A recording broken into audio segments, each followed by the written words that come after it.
Mali kunnafoni kanubaw Mali kɔnɔ Mali kɔ kan an ka foli bɛ aw bɛɛ lajɛlen bi an bɛ an ka kumasoba nin kɔnɔ Mali kunnafoni TV kumaso kɔnɔ an ka débat u b'a fɔ ma Mali débat o kɛnɛ o sigi n'o ye ne yɛrɛ ye aw balimacɛ de ye Kiwi Adams Konate bi maaw b'an bolo la an bɛna masala jamana kunkanko kan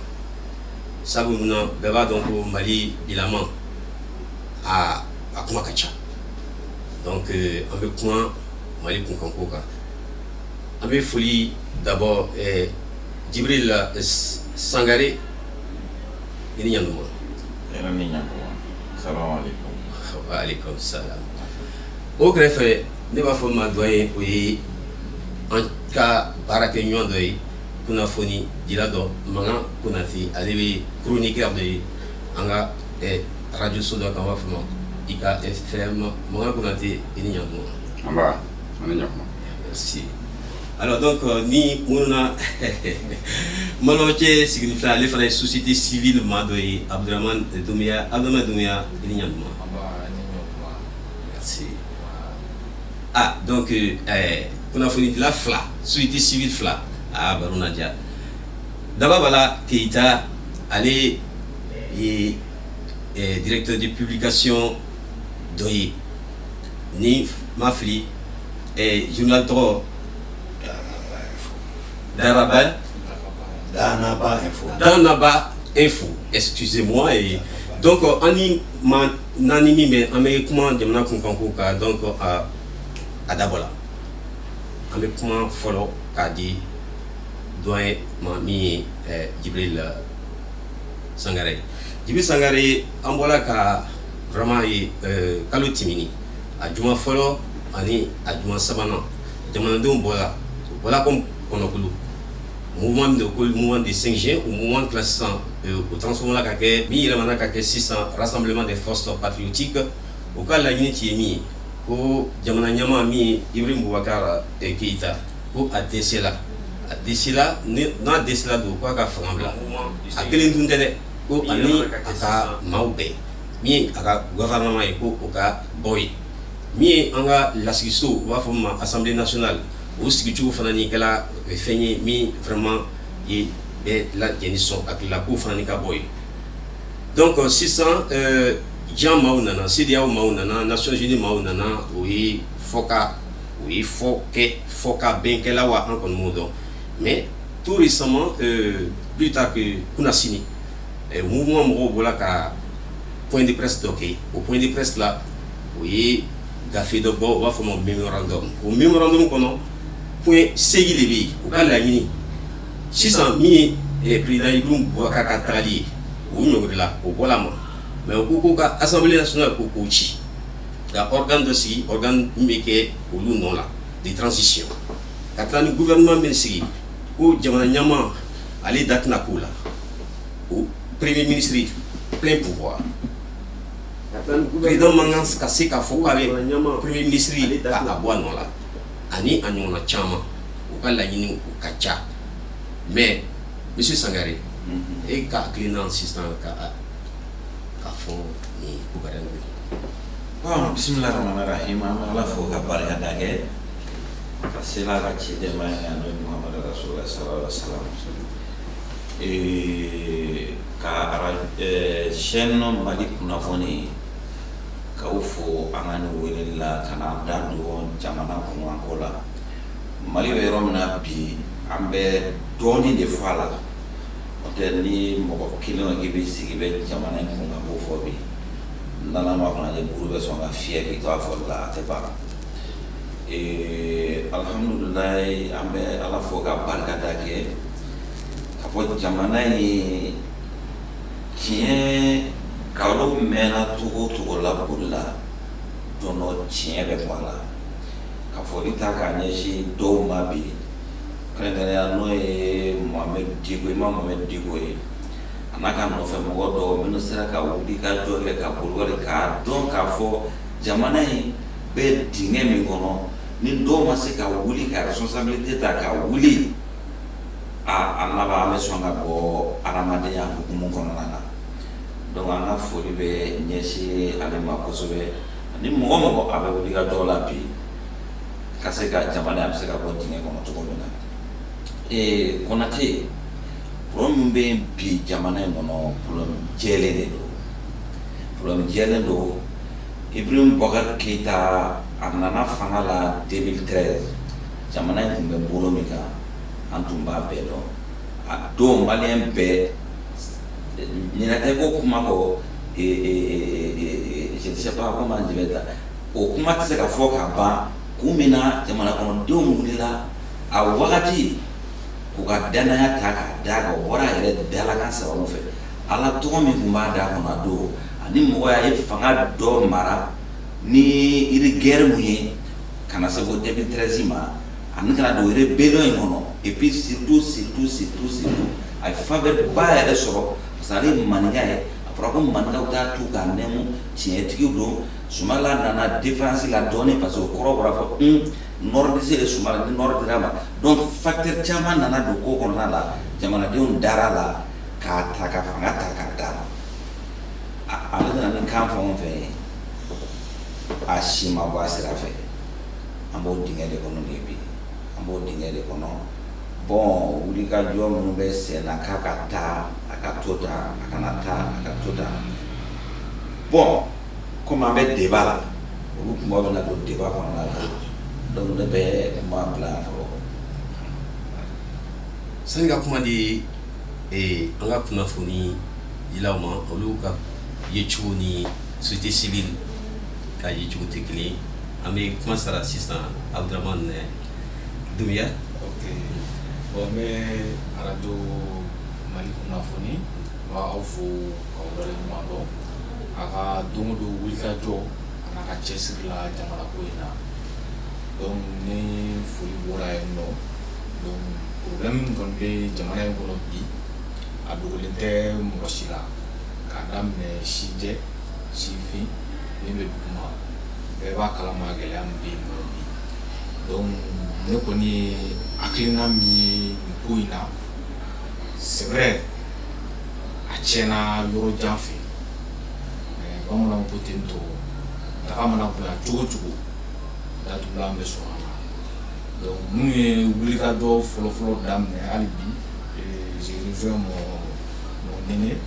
Djibril Sangare hali bi an bɛ imam Diko a n'a ka jama bɛɛ lajɛlen fo ka da u ka wulikajɔ kan hali bi parce que ni mɔgɔ min y'i sigi i ye basa kɛlɛ daminɛlen ye donc ko n sen t'a la donc n'a donni i yɛrɛ kan don min na donc ce jour là i b'a dɔn ko kojugu kɛra donc yanni a ka tiɲɛ pewu wa wulikajɔw vraiment c'est noble et puis c'est patriotique je les remercie beaucoup donc pour le moment je vais kuma la dɔɔnin fɔlɔ en attendant yanni an ka point wɛrɛw ta. Et sans basa kele ka se bɛɛ ma donc Daba Bala Keïta donc situation si la yɔrɔ min na sisan je pense que pour parler au Sénat donc an y'a fɔ ɲami ma o bɔra ka min wɔrɔ dɔn dɔ yira il n'est plus question de la démission du président mais avec vraiment du recul o cakɛda ninnu bɛɛ ka bɔ yen a n'a ɲɔgɔnna caman alors e yɛrɛ ka analyse ye mun ye. أعوذ بالله من الشيطان الرجيم بسم الله الرحمن الرحيم Konate ka weleli diyara n ye i ka ɲininkali an bɛ gɛlɛya dɔ kɔnɔ Mali bɛ gɛlɛya kɔnɔ an mɛnna depuis 2012 an bɛ gɛlɛya kɔnɔ san o san bɛɛ bɛ ka fara gɛlɛya ka fɛn tɛ ka bɔ a la san o san dɔ bɛ fara gɛlɛya ka fɛn tɛ ka bɔ a la a sera yɔrɔ min ma a bɛ i n'a fɔ ko bɛ sera siɲɛ kan Ibrahim Boubacar Keïta yɛrɛ wulila 2018 san fila o kɔfɛ vraiment san fila sɔrɔ dɔɔnin parce que septembre le 4 septembre nata o de b'a dafa san fila a ka deuxième mandat san fila ma sɔrɔ la jamanaden dɔ wulila ko bɛ yɛlɛma kɛ parce que ko bɛ ka taa bolo min kan n'an tora fo 2023 mun ye Ibrahima Boubacar Keita ka san 5 laban ye ko Mali yɛrɛ tɛna kɛ bilen o de nana ni mankan ye ka fɔ jamana bɛ bolo min kan yurugu dɔ ɲalen dɔ lakana tɛ fansi kɛnɛya ta fan fɛ fura tɛ dɔgɔtɔrɔso balo dutigi bɛɛ degunnen don o waati kelen na maa dama min bɛ yen olu bi da jamana nafolo kan k'a k'u sago ye sɔrɔsiw kan ka minɛn min sɔrɔ ka taa kɛlɛ kɛ kɔrɔ fɛ o minɛn tɛ ka d'u ma an dun ɲɛ b'a la douane bɛ miliyari 50 la don kalo o kalo ka ca miliyari 50 ye la douane seulement kalo o kalo miliyari 50 douane ka recette san kɔnɔ o ye joli ye impôt ta ka ca ni douane ta ye trésor bɛ ten jagokɛlaw bɛ ten donc k'a fɔ ko nafolo tɛ yen nafolo bɛ yen dunko juguya de bɛ yen o de nana ni mankan wuli ye k'a fɔ fo yɛlɛma ka kɛ donc o de nana ni mouvement du 5 juin création ye ka o yɛlɛma ka kɛ rassemblement des forces patriotiques ye M5 RFP o ɲɛmɔgɔ ye Imam Mamadou Diko ye parti politique nana fara kan société civile nana fara kan ale kɔni ye jinɛmɔgɔ ye a dɔnna n'o de ye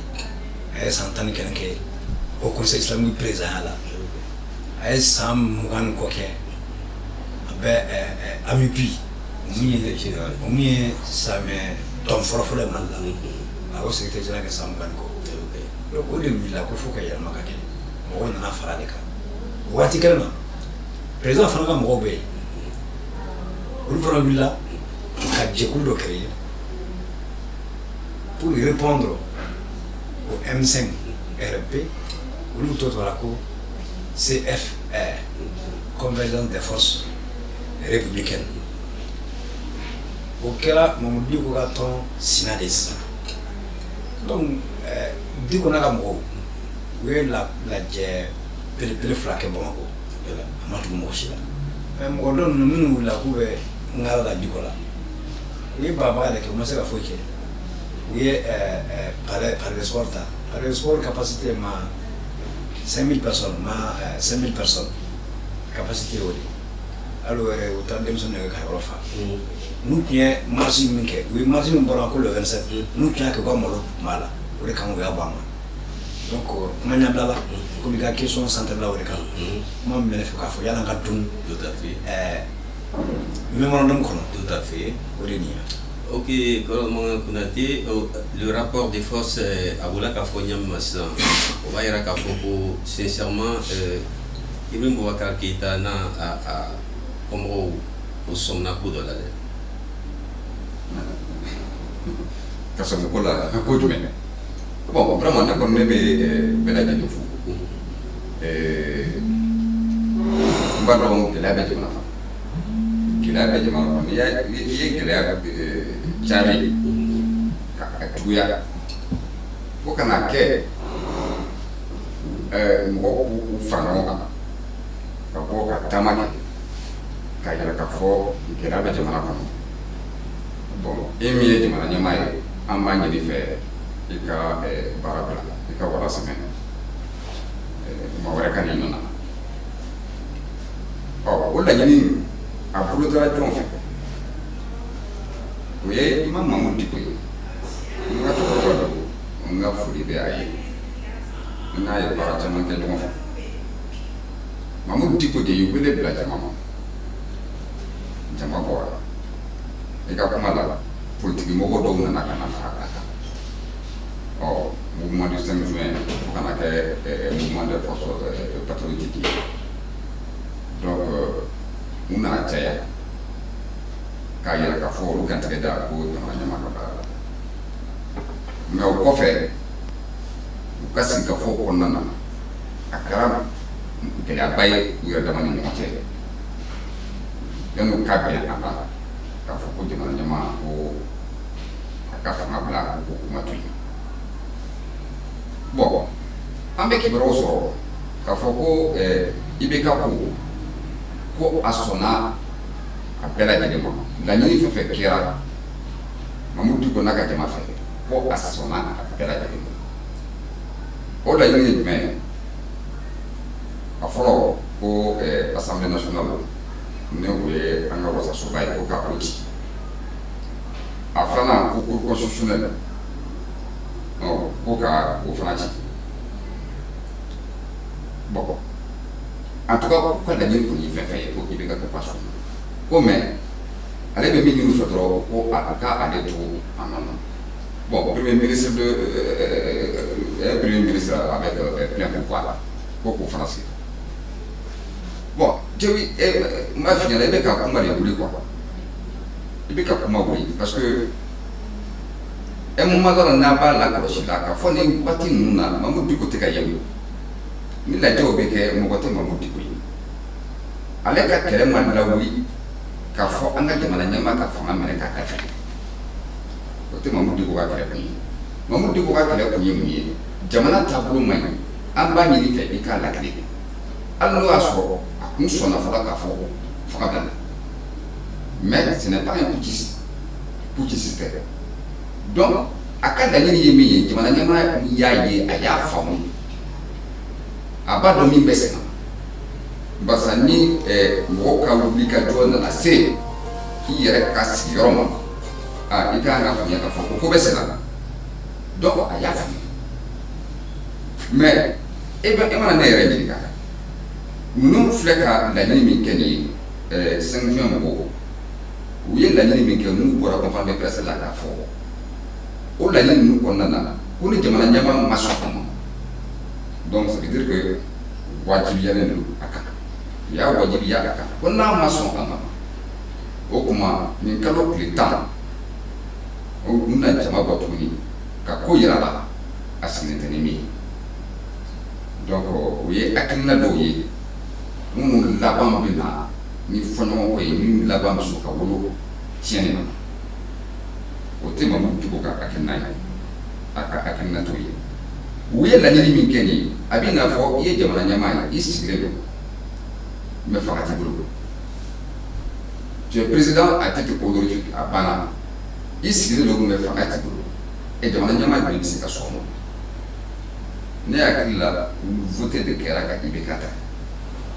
mɔgɔw taara vote de k'a ta ka kɛ jamana ɲɛmaa ye n'i ye jamana ɲɛmaa ye tu t'affirmes de i ka fanga kan ka dasigi cogoya min na a kan ka dasigi o cogo de i ka premier ministre a ko k'a wajibiya k'a fɔ ko premier ministre ka taa bɔ fan wɛrɛ ka na di e ma ah non jamana ɲɛmaa bɛɛ b'a ka premier ministre ta i bɛ ka premier ministre ta dɛ tu veux attendre non oui kana kuma tigɛ na s'il te plaît i bɛ ka kan ka premier ministre de choisir i y'a faamu wa a kɛra mɔgɔ fɛn fɛn ye sa mais a kan ka premier ministre choisir a kan ka mɔgɔw dɔw di n'u bɛ gouvernement na u ye gouvernement d'union nationale ko kuma min fɔ o ka kɛ nka ka i sigi fanga la i tɛ ko kunna bon a kuma ko premier ministre ya o ma ka bɔsi a la n bɛ se ka sɔn e ka kuma faamu na non ne k'i ka kuma de jaabi oui an bɛna ne bɛ se ka sɔn a ka fɔ bon assemblée nationale a cira n bɛ se ka sɔn o ma bon la cour constitutionnelle mais ni kalafili bɛ kɛ cour constitutionnelle de bɛ yen nɔ Mansa yɛrɛ y'a fɔ ko ni cour constitutionnelle tɛ yen a ma fɔ n'ale Mansa tɛ yen dɛ parce que mɔgɔw bɛ k'u jɔ fɔ Mansa ma a ma fɔ ko n'ale Mansa tɛ yen mais il n'a pas de la cour constitutionnelle. an ka kuma minnu corriger i ka faamuyali d'accord an ka tɛmɛ n'a ye. i ka faamuyali i ka hakilina a ka ɲi kojugu mais est-ce que c'est-à-dire ne ka hakilina ka ɲi c'est mais pas fɛ ka min faamuya oui parce que an bɛ kuma min kunna ne tɛ ka Makan faamuya Makan ko mouvement du 5 juin rassemblement des forces patriotiques M5 RFP k'u ka mémorandum ko IBK sɔnna bɛɛ ma a ko bɛɛ ma à côté n ko n y'a mɛn k'u ko n y'a fɔ tan de dɛ n ko IBK sɔnna a bɛɛ lajɛlen ma c'est pourquoi je suis venu te n bɛ k'a fɔ an t'o kan ne kɔni t'o kan voilà donc i bɛ ka a fɔra nin ko in bɛ sen na a ma déclaration kɛ a ma jira k'a fɔ n sɔnna ma ou bien n ma sɔn ma mais a fɔra ɲɛna fana Sogɛl ka déclaration na ko yanni nin kalo tile 10 cɛ le 10 ko n'a a ma fɛn fɔ ko kunna ko yira la tuguni. Ok. Donc ne b'a fɔ ka bien parce que ne bɛ oui, pardon, mais maintenant, ça va aller dans les points monopolisés en attendant Fernand Bakakata. Et c'est parce qu'il y a tout le monde. Monsieur Yuri Sangaré, allez voilà à Klinamifo. Parce que quoi qu'il en soit, Beka Laïne demande à Segabasi. Ni président Ibrahim Boubacar Keïta, allez faire quoi demande à Passi. Est-ce que même nous, Laïne Nike, et je dois de les accepter ou de rester cramponné sur une position de Afram Bemoulouma. Quel est ton avis là-dessus? Bon, on a la la photo. Et mais c'est une prophète d'Onika. Mais c'est une prophète d'Onika. Nia me au Jamana, Nehala, Anama Dio de Farle non, Fento, pour une Jamana. 91. Moussa Traoré, il est venu, Moussa Nana Fangala, ni armé. Il coup d'État avec quelques éléments, peuple qui a pouvoir compter. En 91, le peuple qui a Jamana est pour me camper. Ça va pas, ni Jamana m'a mené Moussa là, Mali, Teke Mali. Jamana Dion Moulila, ou Kafangata, Jamana Fando. Maintenant, Moussa Nana Alpha Mandake, attendez, voilà, lui il est venu, groupe d'Oula, Kaye, Kafo, ça va pas, Jamana et Corona là, nous Maouli, Mbangan Moulila, finalement, attendez, Jigina, à Jabara, Kafo, Kakabofala, Malidon, Ani Sedao, Ninta, Bouyaporke, Kakabof, Angala, la signé Kabof, donc, c'est qu'il y a là. Moi, je ne sais pas mais moi, je suis avant de l'élection organisée, mais moi, je suis Ibeka, allez, moi, je Jamana be loi sans Jamana be texte sans c'est tel n'est pas le cas. Coup d'État, Moussa, il avait le coup d'État, mais Moussa, mais élection organisée, même si ce n'était pas à une position clé, sur l'élection présidentielle, mais même dans la clinique pour les candidats. Mais Pedro, vous avez révisé qu'à voter. En ce moment, nous comptons le nom pour nous mais Pedro, vous avez voté. Mais pour le temps là-haut, à créditer là-haut, il y a devenir la manière dont la manière dont l'Assemblée a joué, la manière dont le Premier ministre. Mais nous n'avons pas dit. Nous n'avons pas dit on a été dans un régime démocratique. On a, je ne sais pas, constitution, mais loi électorale, c'est clair et net. Le multipartisme, partout et partout créé, parti politique, partout de vous. Dans l'élection présidentielle, dans la municipalité, parti avec président Nini, parti par Nini, Omi, avec Nini, moi de Fanafe, nous indépendants. Il va faire des fois Jamana pour le Dieu, car Fanga Nini Noé, Jamana pour le Dieu, Daila Node, car voter. Maintenant, ne n'a Fanga, il est mis fort, ne m'a voix sera fait, mais on est ça. On est ça. Ça c'est clair, le problème aujourd'hui est Mali. Il veut comme même malgré la donne, ni à un président, il veut Mali est dans les Jamana, Jamana aurait mourir nana. Il veut mais comme il tient mort nana qu'à la délicat, pour qu'à consommer le black effet, qu'à la délouquer, tu vois, à Mana Domancha, à Katoué, qu'à présent, Tokodaka, Fangata Bolodouné, allez, Fangata, il fait amasser, à quand la bouille. Mais comme il dit nous n'avons pas de damé, Slamia avait dérivé son. Du coup, nous avons des locaux, Jamana comme deux fait, quoi qu'on m'aura fait. Fanga, président Fanga de Toronto. Mais en a Toronto, Fanga Kamala, au Jamana Kamil, son guerre Roma. fanga t'a bolo pour que la kuma yɛrɛ suɲɛ ko le président de la République il doit assumer ka prendre fanga t'a bolo dɛ o de b'a kɔrɔ kɔnɔ fanga t'i bolo tuguni i ye min fɔ jamana kɔnɔ i ma se i bɛ taa mais komi delu kɛra i bɛ to i ka président tɔgɔ la fanga bɛ b'i bolo dɛ fanga bɛ di premier ministre ma jama i ye jama min tromper o jama kelen bɛna danna mɔgɔ wɛrɛ ɲini ka fanga d'o ma et c'est comme ça les choses sont là ok donc pour que grand-père édifier soit an kana don kuma kɔnɔ quel est le pouvoir du président il a accepté fanga de t'a bolo a bɛ to o kan kan et o de bɛ mun ka demande la a y'a accepté ça a ma se n kɔ t'a dɔn mais je suis un peu dans les mouvements là o de fɔra ye fanga t'i bolo tuguni tu as très trompé donc tu vas laisser le peuple choisir son pouvoir ok Sanga kuma di Abraham et Dobra qui t'a je pense que aya fonyama sur la de là où nana ma bola okankana para défermer mais c'est-à-dire que le mouvement au lieu de faire vraiment sirgo moy concession que et Bouloula, est-ce que le président doit rester lui aussi crampé sur sa position ou bien qu'est-ce qu'il doit faire pour que vraiment il y ait une véritable sortie de crise? Bon, oui, président est bolo. Parce que moi, président a déjà nini diko kumana amame kosobe. Nini diko kumana amame kosobe. Ayemi fonyana. Ko ale faka mɔgɔw ɲɛna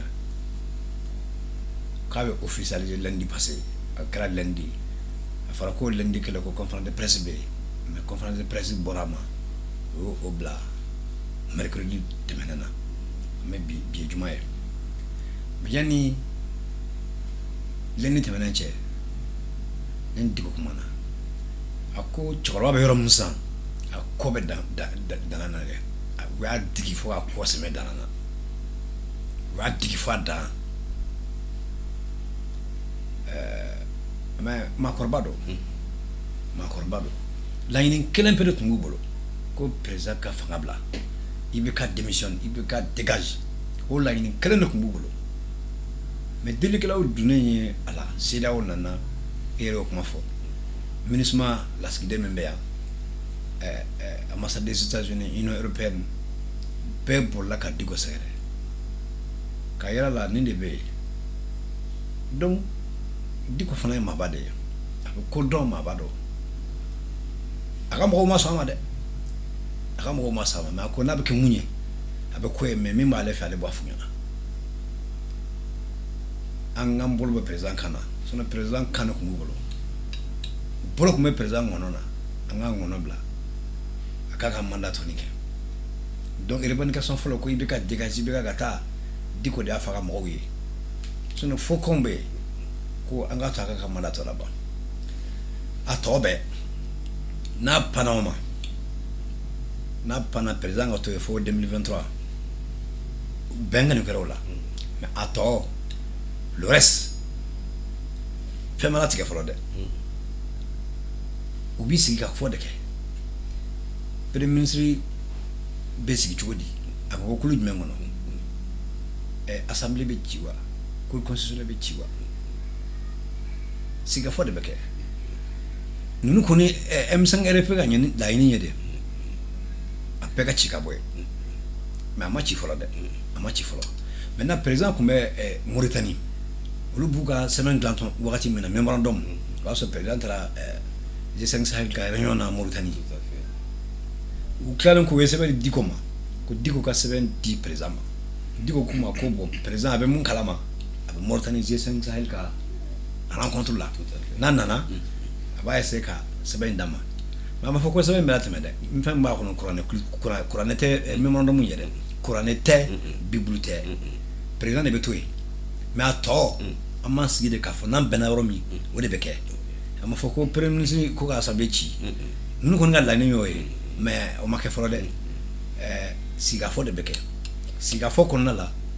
ni min bɔra kɔnɔ o de ye tiɲɛ ye o de bɛ lawaleya pour le moment sigafɔ ma kɛ fɔlɔ en tout cas yanni an bɛ kalo tile 3 la bi yanni kalo tile 10 tɛ juma nata o de bɛ bɛn tile 10 ma yan'o cɛ ni jaabiya ma sɔrɔ président nana ka mɔgɔw la bɔli wɛrɛ bɛ kɛ tuguni place de l'indépendance la an sigilen bɛ k'o de kɔnɔ. Faamuyali sɔrɔla i ka kuma na Abdramane Doumbouya donc bɛɛ b'a dɔn k'a fɔ vraiment mouvement o tun banna a bɛɛ ma o tun ko ko président a ka taga ale yɛrɛ de ka taga n'a ka fɛnw bɛɛ ye donc sisan Mali ye jamana min ye silama jamana an y'a fɔ ɲɛma Mali ye jamana ye hinɛ jamana de don bɛɛ ka laɲini de jamana ka se ka basigi Ibeka ko tɛ Zoumana ko tɛ Yakuba ko tɛ c'est une affaire de stabilité de ce pays, c'est la survie de ce pays selon les revendications des uns et des autres. Alors donc, Ereka... Bon, Alibi, ne connaît mi famille. D'après les multiples tractations entre les uns et les autres, bon, Nebolo avait une belle combo. Nebolo a quand même une belle. Mais, bon, on a un côté comme on a gala chugu Mali ame Mali doni mi o sigi ka fo ani ɲɔgɔn faamuya ani koto ɲɔgɔn tala bon koto ɲɔgɔn tala ne kɔni bolo o de bɛ karatabugu ni mɛ si la parce que n'i y'a mɛn ɲɔgɔn gɔngɔn duuru tɛ o y'a sɔrɔ i sen bɛ duguma jamana ɲɛmɔgɔ minnu bɛ yen bi u ka jamanadenw u ka mɔgɔw lamɛn n bɛ segin kuma in kan tuguni ɲɛmɔgɔ minnu bɛ ɲɛfɛ u ka miiri kɔmɔgɔ ninnu na toujours parce que n'i y'a mɛn i b'a fɔ k'i ye ɲɛmɔgɔ ye o y'a sɔrɔ mɔgɔ de b'i kɔfɛ donc Mali ma sigi ten k'a ta kunun na ka n'a bila bi la Mali ma sigi ten quoi donc on a des valeurs précieuses vraiment Mali valeur dɔw b'an na yan nɔ moi je pense que an ka sigi an ka fɔ an ka bɛn kɛ parce que a mana ta cogo cogo a bɛ laban sigi ka fɔ kelen ne ma donc ni jamanadenw de farala ɲɔgɔn kan k'i layɛlɛ donc ni jamanadenw bɛ ka min ɲini u m'a sɔrɔ donc en contrepartie se kɔni tɛ mɔgɔw ye mais se min b'u ye an bɛ bɔ an b'an ka mécontentement présenter nous sommes des Maliens avant tout le Mali nous appartient tous nous sommes tous des fils nous sommes tous des fils de ce pays donc en un mot bɛɛ sago bɛ jamana in na quoi bon ni samali ni fɛn bɛɛ n'i y'a ye mankan ka ca nin b'a fɔ problème de bɛ yen il y a un plaid très profond ni kuma yɛrɛ diyara n na parce que n'i y'a mɛn i sigiɲɔgɔn bɛ bɔ a ka so ka n'a da don i ka du kunkanko kuma la donc ça veut dire que c'est très grave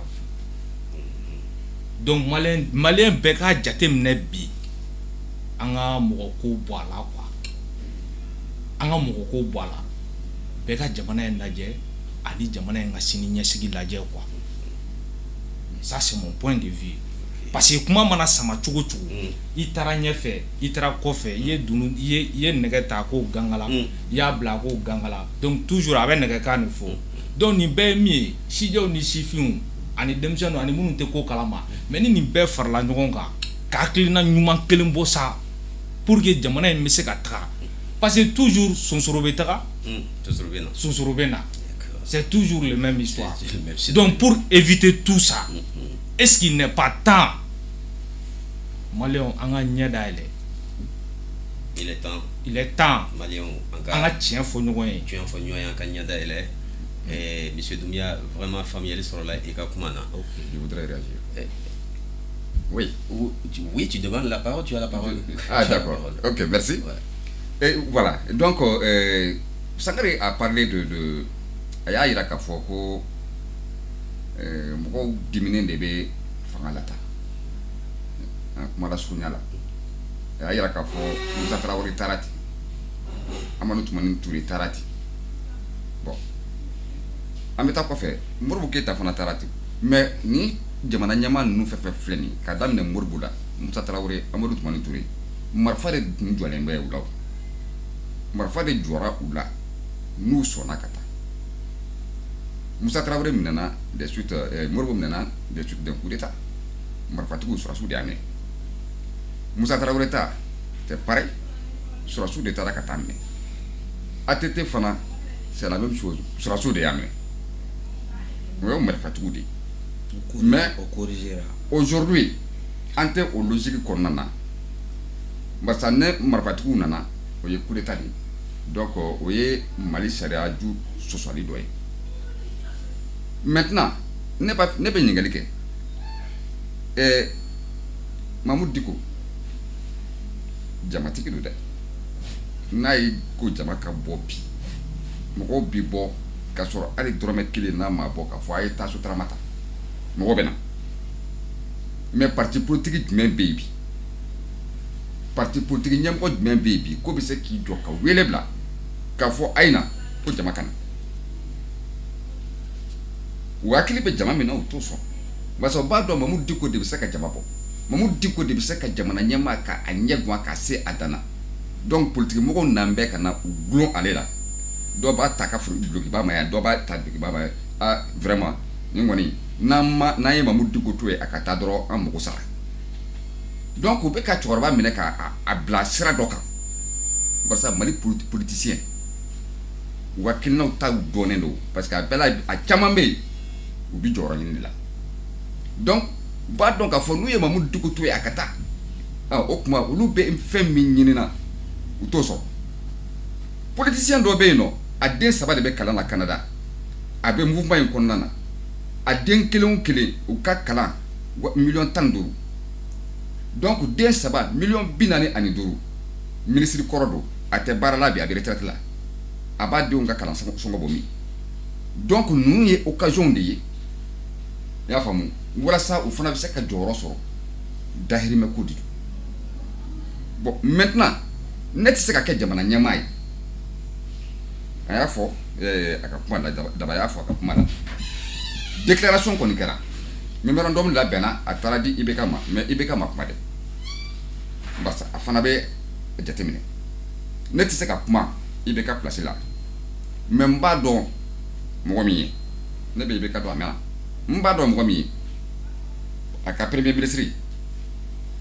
kɔni a b'o sigi dɛ premier ministre plein pouvoir ko kuma min bɛ yen bɛn tɛna k'a kuma kan mais n bɛ se k'a dɔn fana n bɛ se k'a fɔ fana a fɛn tɔw laɲini tɔw a bɛ se ka sɔn o ma nka a tɛ premier ministre bila dɛ. d'accord o ye e ka hakilina ye. voilà parce que a b'i na fɔ o faamuna Sangare y'a jira k'a fɔ an b'i sigi fanga la an b'i sigi président la mais fanga t'i bolo. mais ne ko hakɛto Daba Bala ye kuma dɔ fɔ o y'a digi cɛkɔrɔba digi il est dos au mur o ko an ka bolo bɔ a gɔnɔ na ni fiɲɛ bɔda dilan ale ma e yɛrɛ bolo la a ka kan ka tilan tuguni k'a yɛrɛ don bolo la wa mais k'a yɛrɛ don bolo la cogo di c'est à dire ne k'a f'i ɲɛna an bɛ i kɛ ɲɛmaa ye n ka fanga t'i bolo. non on b'a fɔ k'a bɛ kɛ ɲɛmaa ye. oui mais président n'a fɔra an bɛ tu es président. oui bon tu restes président. mais a bɛ yɔrɔ min nɔfɛ an tɛ fanga d'i ma. la situation est exceptionnelle. A bɛ yɔrɔ min nɔfɛ ko bolo b'a gɔnɔ la dɛ parce que a fɔ k'ale yɛrɛ de ka taa donc u y'ale yɛrɛ bila sisan donc fiɲɛ bɔda dira ma o. mais a ka taa a bɛ taa cogo di. fiɲɛ bɔda a jateminɛ an ka kɛ IBK tɛ yen sisan an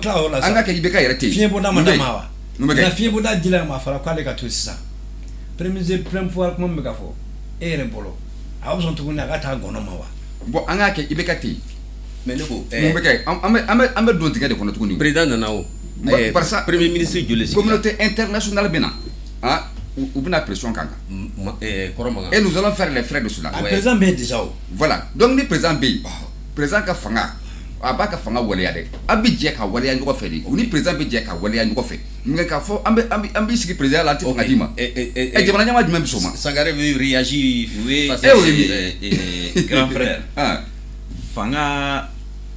ninnu ma foyi ma dilan kun fɛ de komi ne yɛrɛ ko n bɛ mouvement in na dɔɔni situation bɛ phase min na bi a fɔra an bɛɛ parce que n'a ma ɲa négociation bɛ ko la an ka ko apaiser sinon aujourd'hui le mouvement là a tous les moyens, même demain matin, de faire partie du président de la République. Mais nous, comme il faut, le président Tali, c'est que vous faites là, t'es camarade. Mais à conditionner la naïde, à méga fier qu'à famille, à conditionner la naïde, il va accepter ça aussi. Il a le titre du président de la République, le président Toko de Betoa Bolo, Fangata Bolo Tourni. Au de ça, à son nom de ma. Ma déclaration que vous, et à mes filles, prévu même béboulot, prévu même boulot, mais nos filles. C'est là on a, l'unité africaine n'allait, oui, des conquis ou une c'est ce que le président français a dit l'autre jour, Français présent à Fort Mauritanie. Quand le président est non Ibrahim Boubacar Keïta, c'est là on a l'unité africaine où il y a accord avec les tout le accord que ça sera respecté. Il a dit que le président a fait il est d'accord. Mais quel est le donc le président français, au Tseka Fobeka fait qu'à sona, il peut qu'à l'oeil au Tseka il est soutenu et garanti par les G5 plus la France. Il a bon, il a dit lors de son discours à Sera Bamako le problème à cause c'est là au café en interview accord que ça doit respecter tous les cas. Il a rencontré le président de la République d'accord. En président voilà. Français président en président Ibeka de. Donc on dit Ibeka de mi fort. On me sait que mais français président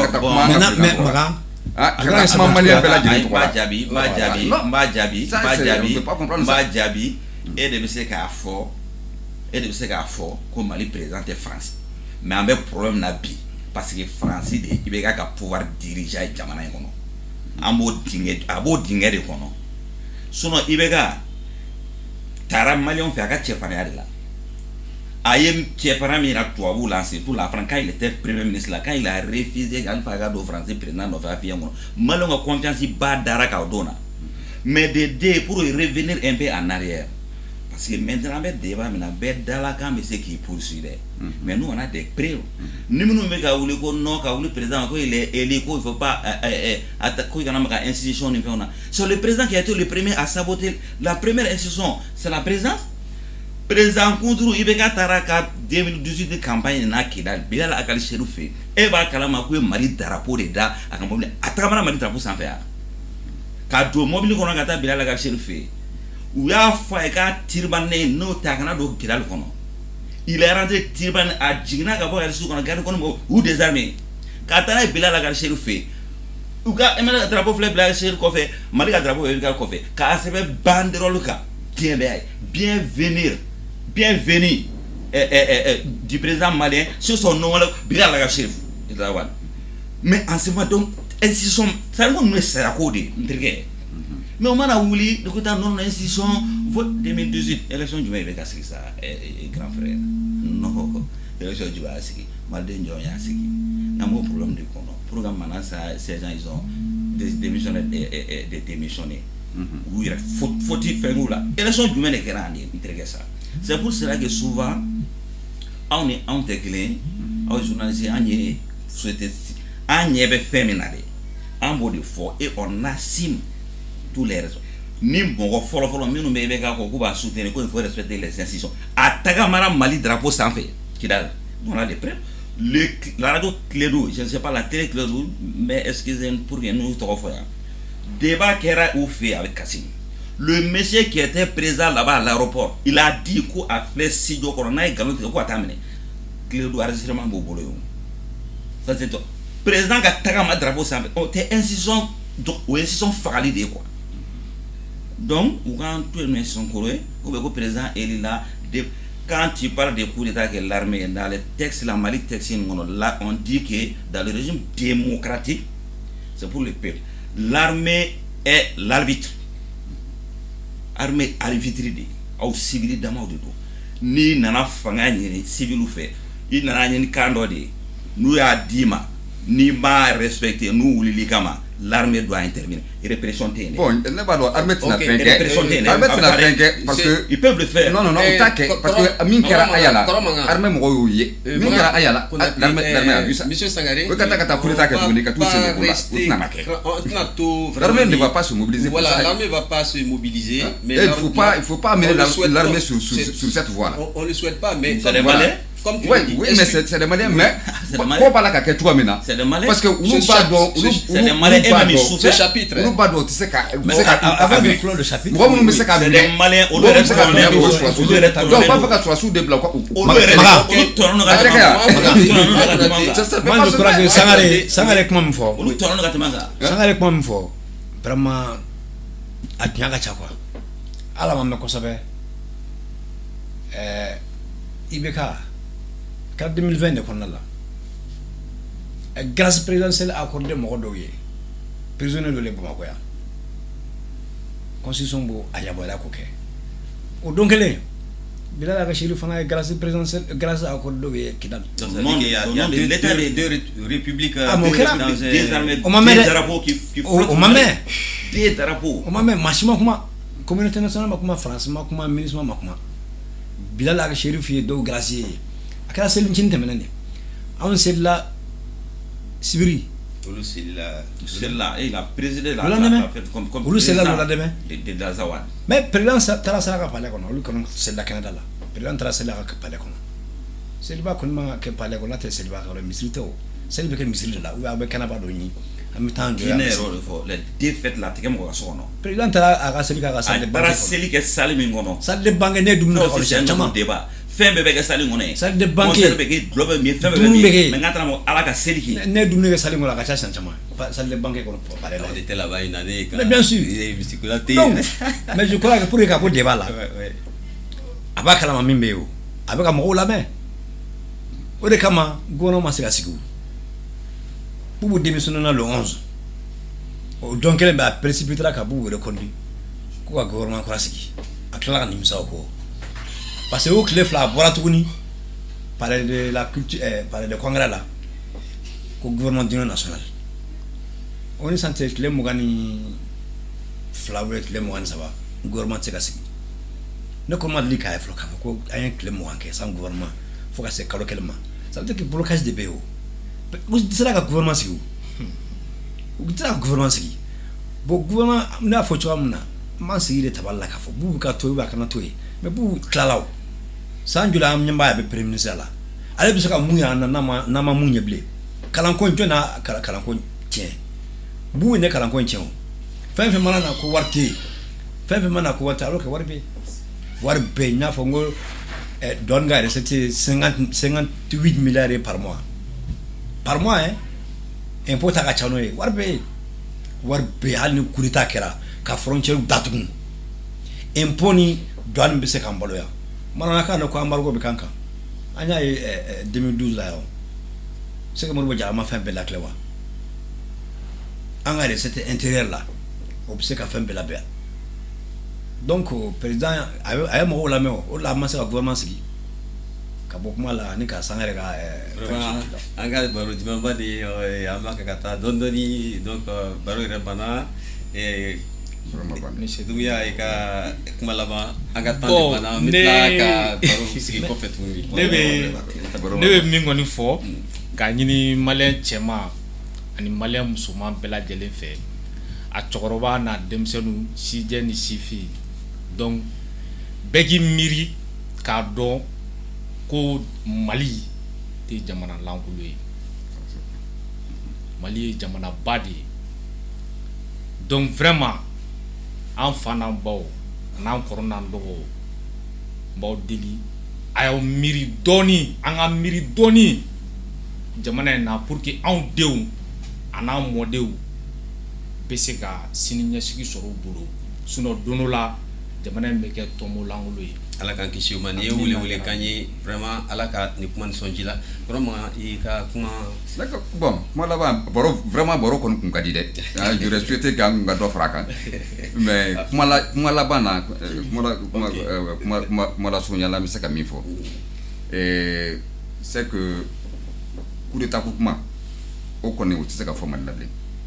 coup d'état ko kuma tɛ se ka fɔ Mali la bilen ko ka jamana gɛrɛntɛ ka a gɛrɛya cogoya modèle dɔ la i n'a fɔ par exemple ultimatum lancera IBK ma ko min filɛ nin ye gafe in kɔnɔ ni o ye memorandum ye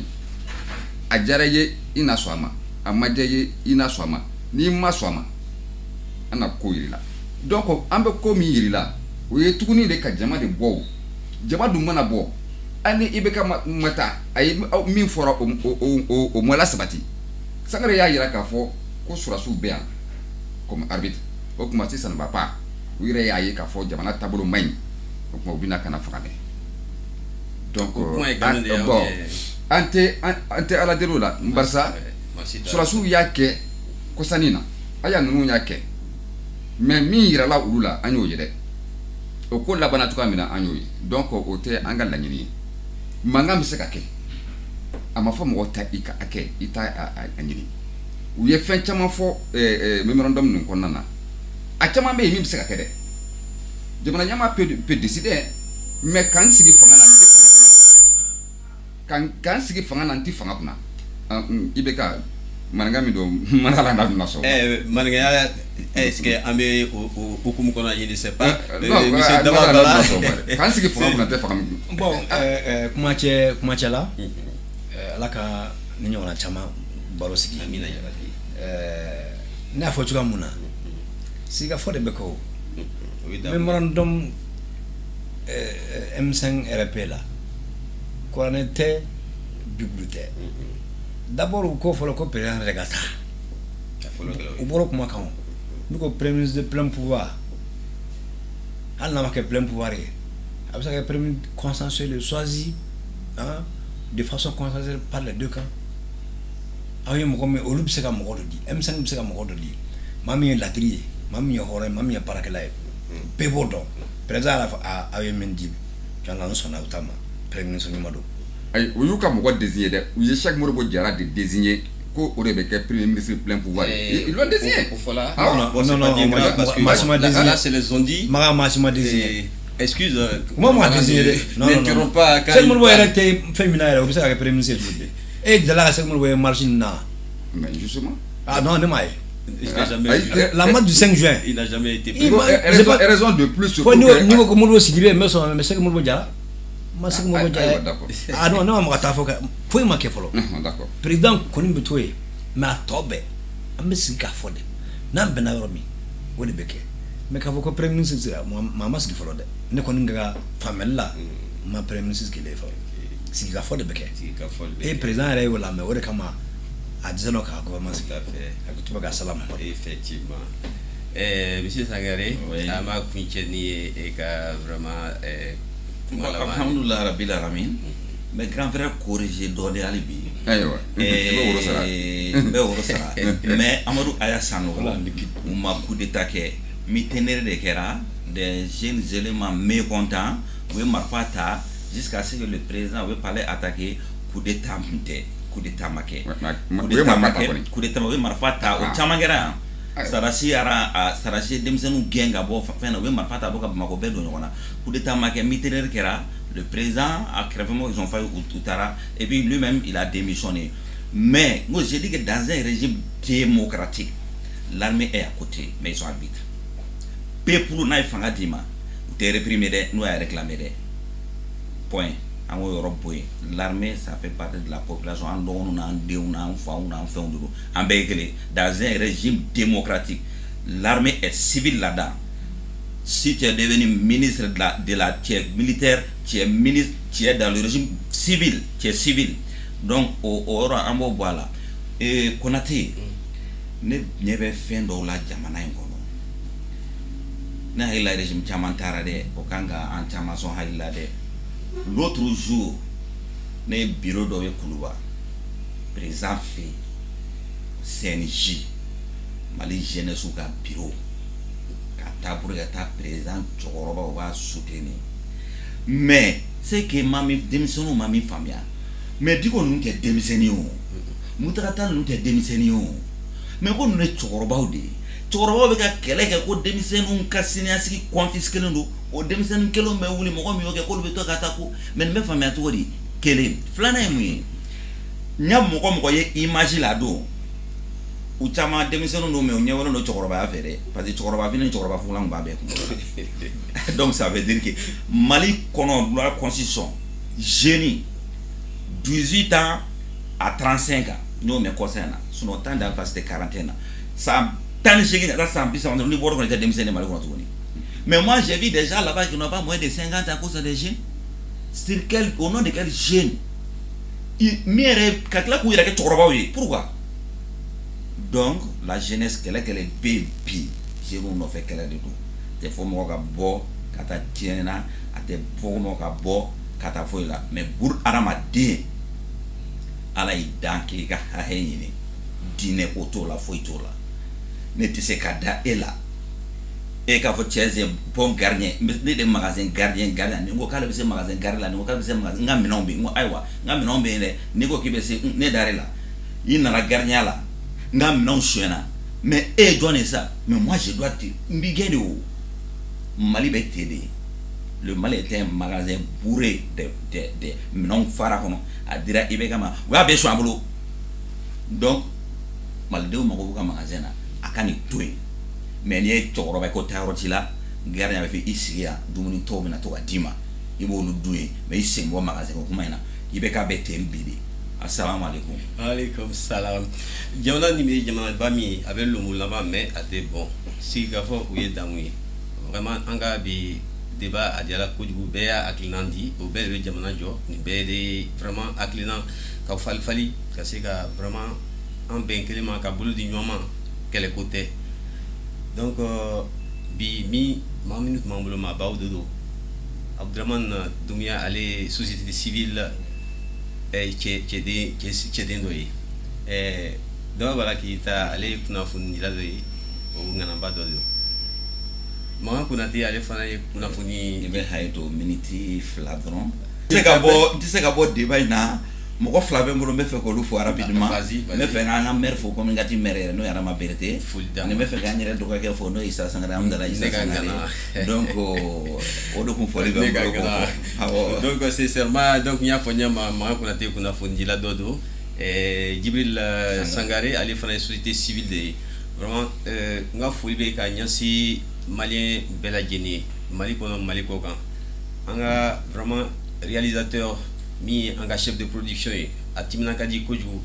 aw min ma layɛla direct la o ye Youssouf Traoré o b'a fɔ ma ba remerciement pour tout vraiment sincèrement tout ce que tu fais de l'autre côté de la baie vitrée min bɛ an permettre son ka se ka ɲa aw ka se ka son sɔrɔ le jeune au doigté magique m'a fɔ ma le jeune mignon lui c'est Oumar Diallo ou encore Barou donc merci ala k'an bɛn ɲɔgɔn na caman ma